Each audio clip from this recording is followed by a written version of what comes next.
High বন্ধুরা, আমি সৌরভ। আজকে আমি তোমাদের এক্সপ্লেন করব কান্তারা চ্যাপ্টার 1 মুভি। এই কান্তারা চ্যাপ্টার 1 মুভি এটা কানেক্টেড 2022 সালের কান্তারা মুভির সাথে। এই কান্তারা চ্যাপ্টার 1 এটা সিকুয়েল নয়, বরং এটা ভিকুয়েল। সেটা এই জন্য যে এই মুভির ভিতরে আমাদের কান্তারার আগের নয়, বরং এর পিছনের স্টোরি দেখানো হয়েছে। আর এই কান্তারা চ্যাপ্টার 1 মুভির ভিতরে আমাদের দেখানো হয়েছে কান্তারার ইতিহাস কোথা থেকে শুরু হয়েছে। তো এই জন্য বন্ধুরা, তোমরা এখনো এই মুভি না দেখলে অবশ্যই একবার এই মুভিটা দেখে নিও।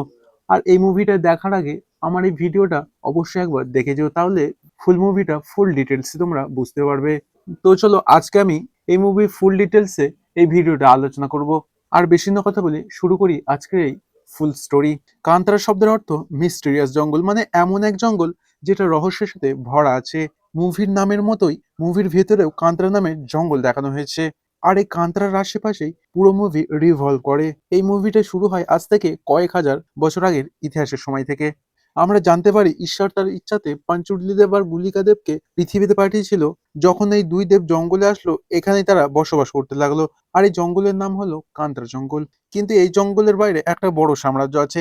এই সাম্রাজ্যটাকে শাসন করে এক রাজা। সেই রাজার নাম রাজা বিজেন্দ্র। সেই রাজা অত্যন্ত নিষ্ঠুর এবং খুবই রাগী ছিল। সে কেবল জনগণের উপর অত্যাচারী করে না, সে যা অর্জন করতে চাইতো সে সেটা অর্জন করেই ছাড়তো। এই রাজ্যের নাম কদম। আর কদম এমন একটি এলাকা যার একপাশে কান্তারা নামের জঙ্গল রয়েছে আর একপাশে সমুদ্র। এই জন্য এখানে অনেক ব্যবসা বাণিজ্য হতো। কিন্তু প্রায় বাইরে থেকে এখানে আসা মানুষদের কাজের জন্য প্রচুর দাসের প্রয়োজন হতো। তাই এই কদমের রাজা অর্থাৎ রাজা বিজেন্দ্র তার চারপাশের সমস্ত দরিদ্র মানুষদের বন্দি করে রাখেন। তারপরে প্রথমে তাদেরকে মারধর করে এবং নির্যাতন করে। তারপর তাদের বিদেশিদের কাছে বিক্রি করে দেয়। আর এইভাবে দরিদ্র মানুষকে বিক্রি করে রাজা প্রচুর ধন অর্জন করে। এত কিছুর পরও রাজা থেমে থাকে না। সে একদিন সমুদ্রে স্নান করতে যায়। সেই সমুদ্রে সে স্নান করতে করতে দেখে এক বৃদ্ধ ব্যক্তি সমুদ্রের কোণে বসে মাছ ধরছে। আসলে সেই ব্যক্তিটার নাম মানকারা। সে সেই সময় মাছ ধরার চেষ্টা করছিল, কারণ সেটা সে খেয়ে তার পেট ভরাতে পারে। কিন্তু রাজা বিজেন্দ্র খুবই নিষ্ঠুর এবং স্বার্থপর। সে দরিদ্র মানুষদের ঘৃণা করে এবং এই কারণে যে সমুদ্রে সে স্নান করছে সেই সমুদ্রে কোনো দরিদ্র ব্যক্তি কি করে মাছ ধরতে পারে। আর এই কারণেই রাজা রেগে যায়। সে সৈনিকদের দ্বারা ওই বৃদ্ধকে ধরে নেয় আর সে মানকারা নামের ওই বৃদ্ধটাকে মেরে দেওয়ার অর্ডার দেয়। সৈনিক যখন বৃদ্ধটাকে টানতে টানতে নিয়ে যাচ্ছিল, তার পকেট থেকে কিছু পড়ে যায়। আর রাজা সেটা লক্ষ্য করে। সে কাছে গিয়ে দেখে এগুলো তো মশলা। আর সে তখন সেই বৃদ্ধটাকে জিজ্ঞাসা করে, তুমি এই মশলাগুলো কোথায় পেলে? সেই বৃদ্ধ বলে, আমি এগুলো কান্তারা জঙ্গল থেকে পেয়েছি। রাজা তখন ভাবে, এই মশলাগুলো বিদেশিদের কাছে বিক্রি করে আমি আরো ধনী হয়ে যাব, এতে আমার ব্যবসাও বাড়বে। রাজা আরো ভাবে যে আমার সাম্রাজ্যের সামনে এই কান্তারা জঙ্গল পুরো রিসোর্সে ভর্তি, আর আমি এতদিন জানতাম না। রাজা তখন ঠিক করে সে কান্তারা জঙ্গলে যাবে আর সে সেই কান্তারা জঙ্গলকে নিজের কন্ট্রোলে করে নেবে। রাজা বিজেন্দ্রের একটা ছোট ছেলে আছে যার নাম রাজশেখর। সে তার ছেলেকে নিয়ে আর সব সৈন্যকে নিয়ে কান্তারা জঙ্গলে ঢুকে পড়ে। কিছুটা যেতেই তাদেরকে পাঞ্চুল্যদের সংকেত দেয় আর ভিতরে না যাওয়ার, কিন্তু রাজা শোনে না। রাজা তার সব সৈনিককে নিয়ে আরো ভিতরে যাওয়ার চেষ্টা করে। তারপর কিছু ষাঁড় এসে তার সব সৈনিককে এক এক করে মেরে ফেলে। রাজা এটা দেখেও থামে না, সে আরো ভিতরে যায়। তারপরে পাঞ্চুল্য দেব এসে তাকে মেরে ফেলে, কারণ পাঞ্চুল্য দেব জানতো এই রাজা অত্যন্ত নিষ্ঠুর এবং স্বার্থপর ও খুবই লোভী। এই জন্য সে সেই রাজাকে মেরে ফেলে। আর এইসব ধ্বংসযজ্ঞ দেখে কান্তারা জঙ্গলের বাসিন্দারা ওখানে আসে আর তাদের সামনে রাজাকে মরতে দেখে। এই সকল লোকেরা একই গোত্রের অন্তর্ভুক্ত, যেখানে আমাদের সিনেমার নায়ক হতে চলেছে। তারপর আমরা দেখি রাজা মরে যাওয়ার পরে রাজার ছেলে বেঁচে থাকে। সে কাঁদতে কাঁদতে সেই জঙ্গল থেকে পালিয়ে যেতে থাকে আর হঠাৎ করে এক জায়গায় গিয়ে সে জ্ঞান হারিয়ে পড়ে যায়। রাজার ছেলের কাছে অন্য উপজাতির লোকেরা আসে। এইসব লোকেরা তাকে নিয়ে গিয়ে তার চিকিৎসা করে এবং তাকে ভালো করে তোলে। কিন্তু বন্ধুরা, এই আদিবাসীগুলো অন্য গোত্রের, এরা কালো কাপড় পরে। অন্যদিকে দেখি কান্তারার মূল আদিবাসী পাঞ্চুল্লি দেব আর গুলিকা দেবকে ভগবান মেনে পুজো করত। অন্যদিকে কালো কাপড় পরা কর্পা আদিবাসী তাদের শক্তি বাড়ানোর জন্য তারা জাদুবিদ্যা ও কালো জাদু করে থাকে। আর এই করে তারা চেষ্টা করত পাঞ্চুল্লি দেব আর গুলিকা দেবকে বন্দি করে তাদের শক্তি নিয়ে নিতে, যাতে তারা আরো বেশি শক্তিশালী হয়ে যায়। যখন এই কর্প উপজাতির লোকের রাজার ছেলের জীবন বাঁচায় আর তাকে রাজমহলে দিয়ে আসে, এটা দেখে রাজার ছেলে খুব খুশি হয়। সেই কর্পা উপজাতিদের সাথে বন্ধুত্ব করে নেয় আর এই কর্পা উপজাতিদের সব ধরনের সাহায্য করতে থাকে। এইভাবে সময় কাটতে থাকে আর রাজা বিজেন্দ্রের ছেলে দেখতে দেখতে বড় হয়ে যায়। তারপরে সে কদম্বের নতুন রাজা হয়। তারপরে রাজশেখরের বিয়ে হয়, তার এক মেয়ে এবং এক ছেলে হয়।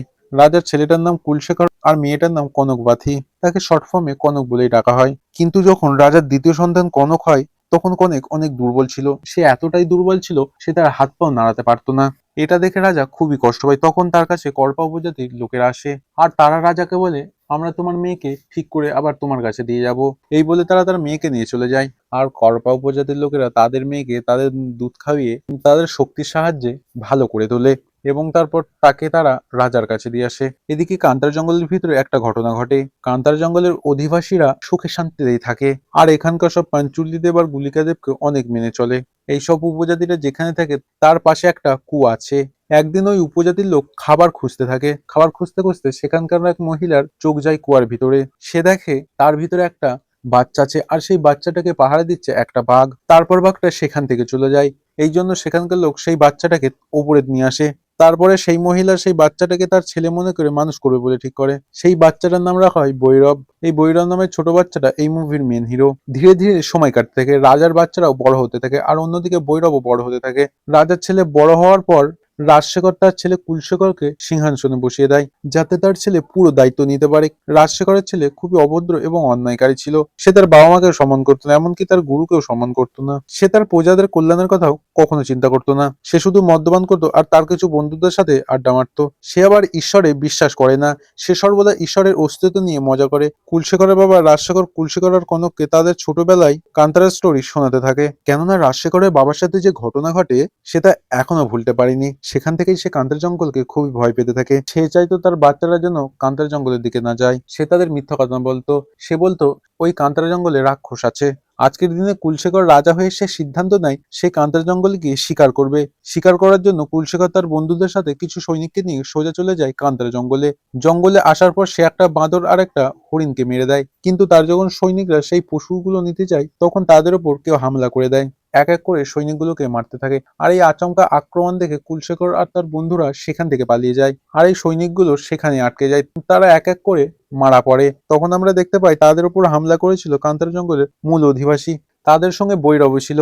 ভৈরব আর তার বন্ধুকে দেখি তারা মিলে সব সৈনিককে মেরে দিয়েছিল। কিন্তু এখনো একটা সৈনিক মরেনি, সে অজ্ঞান হয়ে গেছে। তখন ভৈরব আর তার বন্ধুরা সেই শিকার করা পশুগুলো আর সেই সৈনিকটাকে তাদের সাথে নিয়ে যায়। যখন তারা তাদের স্থানীয় জায়গায় আসে তখন যে সৈনিকটা জ্ঞান হারিয়েছিল তার জ্ঞান ফেরে। সে তার চোখ খোলে। সে ভৈরব আর তার বন্ধুদের সাথে কথাবার্তা বলে। সেই সৈনিক তাদেরকে বলে, আমার নাম চেনাই, আমি যাদের সাথে এসেছিলাম তুমি আর তোমার বন্ধুরা মিলে সেই সব সৈনিকগুলোকে মেরে দিয়েছো। ভৈরব তাকে জিজ্ঞাসা করে তুমি কোথা থেকে এসেছো। সেই সৈনিক বলে এই জঙ্গলের বাইরে একটা বড় সাম্রাজ্য আছে, সেই সাম্রাজ্যের নাম কদম। আর সেই সাম্রাজ্যে একটা নতুন রাজা হয়েছে যার নাম কুলশেখর। তার সাথে আমরা আজকে এই জঙ্গলে শিকার করতে আসি। তোমরা হামলা করলে রাজা আর তার বন্ধুরা সেখান থেকে পালিয়ে যায় আর আমরা এখানে আটকে যাই। চেনার কথা শুনে ভৈরব তাকে বলে, এখানে আমরা সবাই আদিবাসী। আমরা শুনেছি আপনারা যেখান থেকে এসেছেন সেই জায়গাটা বেশ উন্নত আর আপনারা সকলে সেখানে অনেক উন্নতি করেছেন। আর এই জন্য আমরা চাই আমরা ওই জায়গাটাকে দেখতে দেখতে চাই তোমরা আমাদের থেকে কতটা এগিয়ে আছো। ভৈরব বলে সেই জায়গাটা ভালো করে একবার দেখে আবার ফিরে আসবো। চেনার কাছে আর কোনো উপায় না থাকায় সে হ্যাঁ বলে আর সে দেরি না করে বেরিয়ে পড়ে তাদেরকে নিয়ে। কিন্তু ভৈরব আর তার বন্ধুদের তার সাথে যেতে গেলে তার মতো দেখতে হতে হবে। এই জন্য আগে যে সৈনিকগুলোকে তারা মেরেছিল সেখানে গিয়ে সেই সৈনিকগুলোর পোশাক পরে নিয়ে তারা চলতে থাকে কদম্বের উদ্দেশ্যে। চেনা ভৈরব আর তার বন্ধুদের কদম রাজ্যের ভেতরে নিয়ে আসে। ভেতরে আসার পর তারা এসব উন্নতি পদ্ধতি দেখে অনেক বেশি খুশি হয় আর এই জন্য তারা সব জায়গায় ঘুরতে থাকে আর খেলাধুলাও করতে থাকে। ভৈরব আর তার বন্ধুদের এইসব কর্মকাণ্ড দেখে সৈনিকদের সন্দেহ হয়। সৈনিকরা তাদের ধরে রাজার কাছে নিয়ে যায়। এইসবের মধ্যে ভৈরব রাজকুমারী কনকের সাথে দেখা করে আর সেটাকে একবার দেখেই পছন্দ করে ফেলে। যদিও ভৈরব আর তার বন্ধুদের রাজার কাছে নিয়ে আসা হয় তারপর রাজা কুলশেখর তাদেরকে জিজ্ঞাসা করে তোমাদের নাম কি আর তোমরা কোথা থেকে এসেছো। তখন আমাদের হিরো বলে আমার নাম ভৈরব আর আমরা সবাই কান্তারা থেকে এসেছি। কান্তারার নাম শুনতেই রাজা সমেত সবার সব লোক ভয় পেয়ে যায়, কেননা তাদের মনে ভ্রম ছিল কান্তার জঙ্গলে রাক্ষস থাকে আর এরা সবাই রাক্ষস। এই ভেবে রাজা সবাইকে কারাগারে রেখে দেয়। রাজা কুলশেখর চাইছিল কান্তারা থেকে আসা সব লোককে মেরে দিতে, কিন্তু কুলশেখরের বাবা রাজশেখর তার কথা শোনে না। সে কান্তারার লোককে মারতে বারণ করে, কেননা রাজশেখর মনে করতো কান্তারার কোনো লোকের সাথে অশান্তি না করাই ভালো।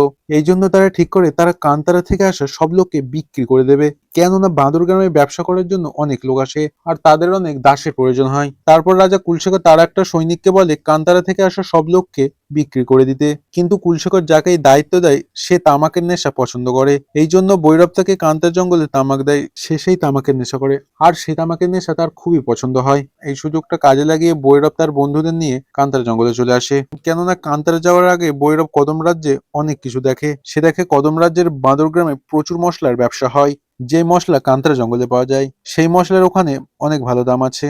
আর এইসব জেনে ভৈরব তার বন্ধুদের নিয়ে কান্তারায় পৌঁছায়।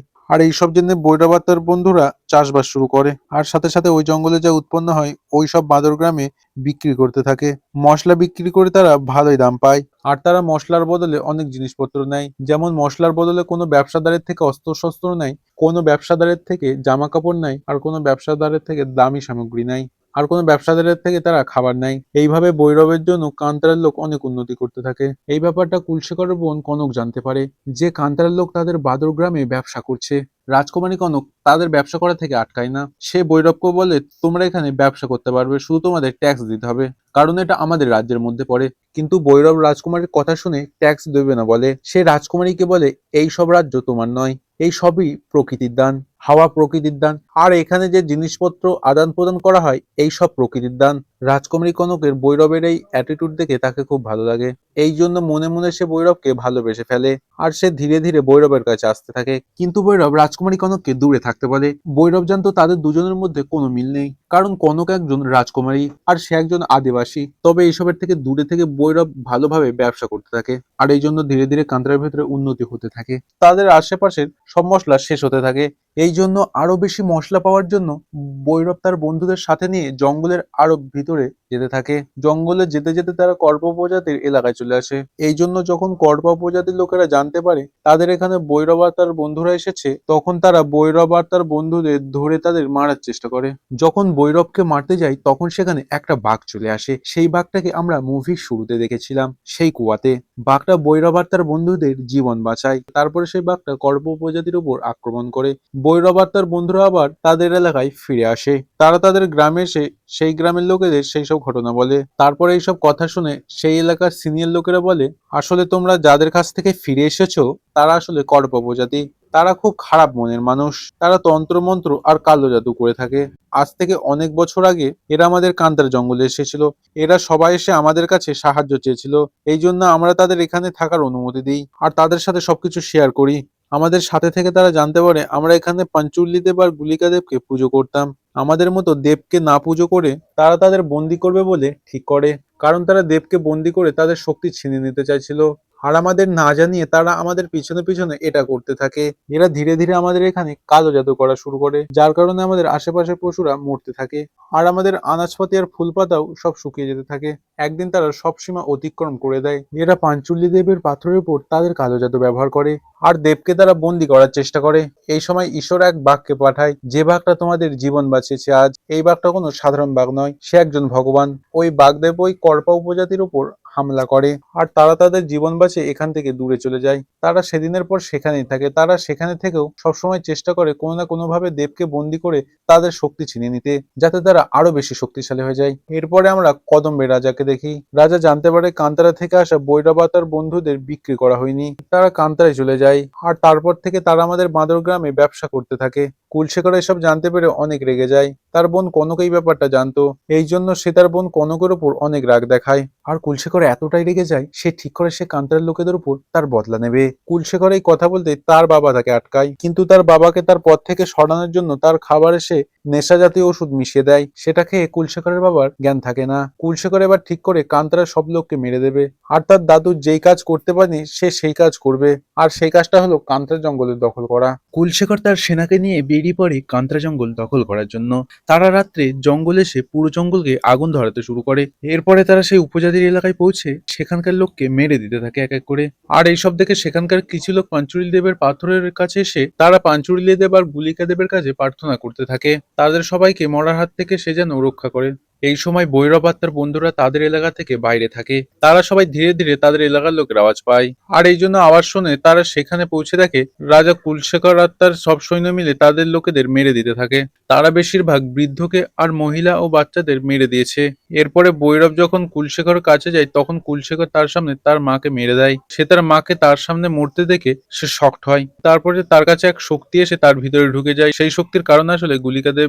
যখন ভৈরবের শরীরে ঢোকে ভৈরব তখন গুলিকা দেব হয়ে যায়। এই সময় গুলিকা দেবের এটা উগ্র রূপ, আর এই জন্য 2022 সালের কান্তারা মুভিতে দেখানো হয় গুলিকা দেব তার সব শত্রুকে মেরে দিয়েছিল। আর এই মুভিতে গুলিকা দেব আরো ভয়ানক ভাবে লোককে মারে। এটা দেখে রাজা খুব ভয় পেয়ে যায়। এই জন্য গুলিকা দেবকে মারার জন্য তার সব সৈন্য পাঠায় গুলিকা দেবের দিকে, কিন্তু গুলিকা দেব এক এক করে সব সৈন্যকে মেরে দিতে থাকে। আর তারপরে রাজার উপর আক্রমণ করে তাকেও মেরে দেয়। এরপর ভৈরবের শরীর থেকে গুলিকা দেব বাইরে বেরিয়ে যায় আর ভৈরব শান্ত হয়ে যায়। তাদের এলাকার মানুষের যা ক্ষতি হয়েছে সেটা দেখে বাকিরা কাঁদতে থাকে। তারপর দেখি রাজশেখরের যখন জ্ঞান ফেরে সে দেখে তার ছেলে মরে পড়ে আছে। আর সে জানতে পারে তার ছেলে কান্তরা গিয়ে কি করে হামলা করে আর কি করে মারা যায় তার ছেলে। তার ছেলে মরে যাওয়ায় সে খুব কষ্ট পায়। তারপরেও সে নিজেকে সামলে আবার রাজা হয়ে তার সাম্রাজ্যকে চালাতে থাকে। এই সময় রাজা রাজমহলে ভগবান শিবের মন্দির তৈরি করছিল। সেই মন্দিরে যে শিবলিঙ্গ রাখা হয় সেই শিবলিঙ্গ আপনা আপনি ফেটে যায়। এটা দেখে রাজার প্রধান পণ্ডিত তাকে বলে তারা কান্তারা গিয়ে যা যা করেছিল সেই কারণে ঈশ্বর তাদের সবার উপর রেগে আছে। এই জন্য রাজ্যের প্রধান পণ্ডিত তাকে বলে এই সব কিছু ঠিক করতে গেলে কান্তারার লোকেদের সাথে চুক্তি করতে হবে। এটা করার পর ঈশ্বর শান্ত হবে। এরপর রাজশেখরের চুক্তিপত্র নিয়ে কনক কান্তারার লোকেদের কাছে যায়, আর সে সেখানে পৌঁছে ভৈরব আর তার লোকেদের সাথে দেখা করে। আর রাজকুমারী কনক তাদের সকলের প্রতি স্নেহের হাত বাড়িয়ে দেয়, কিন্তু ভৈরব কারোর উপর ভরসা করে না। এই জন্য সে তাকে মানা করে দেয়। আর সে রাজকুমারীকে বলে তোমার লোকেরা যা কিছু করেছে আমাদের ঈশ্বর তোমাদের উপর ভীষণ রেগে আছেন। তোমার লোকেরা আমাদের অনেক লোককে মেরে দিয়েছে।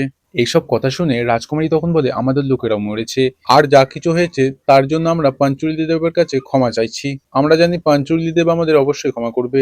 এরপরে রাজকুমারী কনক ভৈরব আর তার লোকেদেরকে বলে আপনাদের সবাইকে রাজমহলে আসার আমন্ত্রণ জানাচ্ছি। আপনারা সবাই পাঞ্চুলি দেবকে নিয়ে রাজমহলে আসুন আর পাঞ্চুলি দেবের স্থাপনা ভগবান শিবের মন্দিরে করুন। এটা করলে পাঞ্চুলি দেব ভগবান শিবের কাছে থাকবে, সেটাতে সে খুশি হবে। রাজকুমারীর এই প্রস্তাব ভৈরব আর তার লোকেদের খুব পছন্দ হয়, আর এই জন্য ভৈরব এই কথায় রাজি হয়। তারপর পাঞ্চুলি দেবকে নিয়ে ভৈরব রাজমহলে আসে। এখানে আসার পর ধুমধাম করে পুজো পাঠ হয় আর ভগবান শিবের মন্দিরে পাঞ্চুলি দেবকে স্থাপনা করা হয়। এরপরে রাজমহলের লোকের সাথে কান্তারের লোকের পুনর্মিলন হয়। এরপর কান্তারের লোকেরা তাদের এলাকায় ফিরে আসে।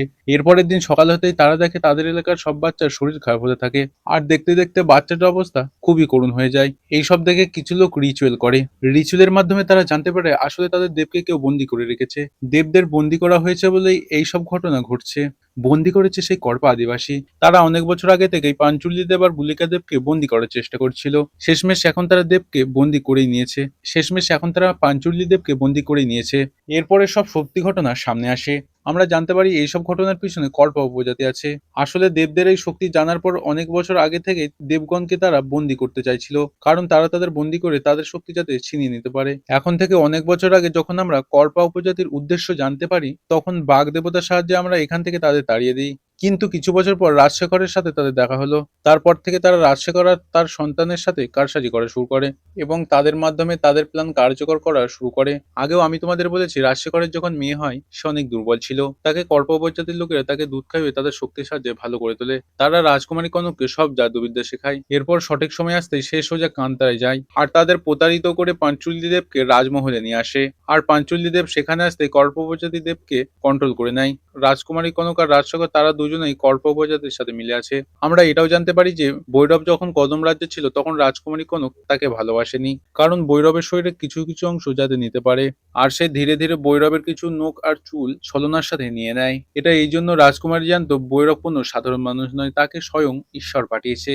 যখন প্রথমে তাকে দেখা যায় তার মা বাবার কথাও বলা হয় না, কারণ তার মা বাবাই নেই।